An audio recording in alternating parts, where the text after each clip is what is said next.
Thank you, Ben, and welcome everybody. And I'd like to start by ingratiating myself upon you by saying what a great audience you are tonight.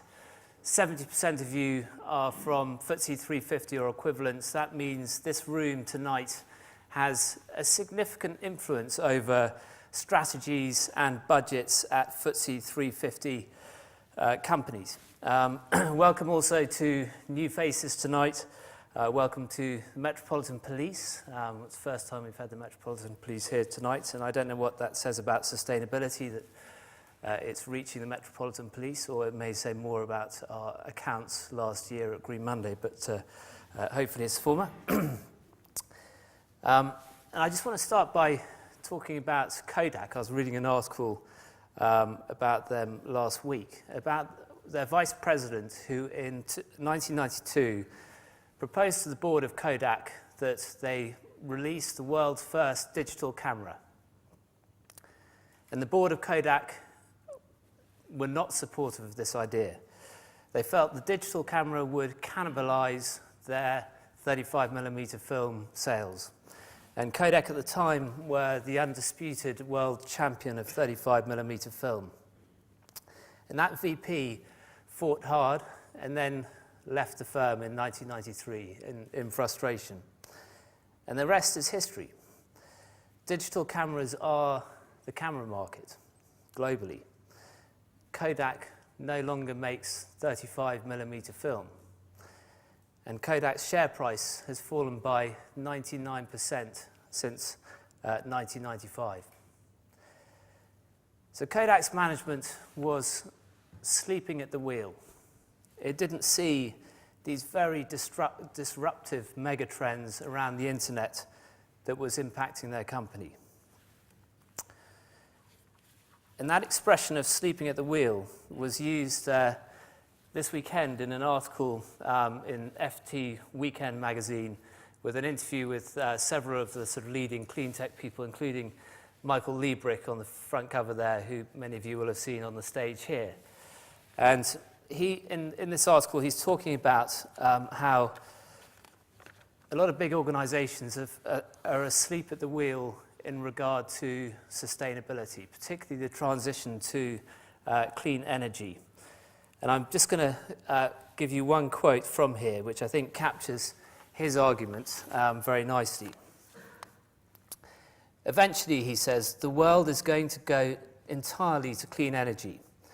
Jeremy Clarkson, the famously anti-green car show presenter, will be the equivalent of one of those guys who goes around to steam rallies and drives the old steam engine saying, look at the restoration job on that.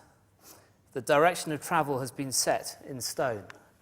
And I think that Michael Liebrich, was in this article because he's sold new energy finance to Bloomberg. He's one of a few people who've done very well from sustainability. And I think he was also very involved in the internet as well, and it's the similarity of disruption between the internet and sustainability that he's picking up on there. And the companies who do understand this disruption are seeing new markets, they're seeing better margins, and they're forging a stronger social contract with society. And to me, it's almost as profound as the distinction between seeing the earth as flat and seeing the earth as round. And tonight we have a feast of round earthers. We have companies who've really understood the mega trends, and they're seeing, rather than seeing sustainability as a problem, they're seeing it as an opportunity. And as they see it as an opportunity, they are becoming part of the solution. So we're going to hear from three companies. We're going to hear from Nissan, how their bet with their alliance partner Renault of $4 billion on the electric vehicle market could turn Nissan into probably the biggest sustainability story of the decade if the sales take off as they project. We're going to hear from Siemens, how Siemens generated 27 billion euros of revenues last year from wind turbines, from solar, from energy efficiency. They've not only seen it as a revenue opportunity, they've also developed energy efficiency products and then energy efficiency lending products, and they've created a bank. So it's got so far into the DNA of their business, they are just seeing numerous opportunities across the board. We're going to hear from BT. We're going to hear how BT has saved £60 million in 3 years from their energy efficiency programme, and how the expertise they've developed internally can then be turned into a revenue stream. And we're going to hear from Ernst & Young. We're going to hear about the critical ingredients of sustainability programs and green change management, as one might call it. So enough of me. Let's go to our first speaker. And our first speaker is going to technically challenge us because he's not here at all. He's in Munich.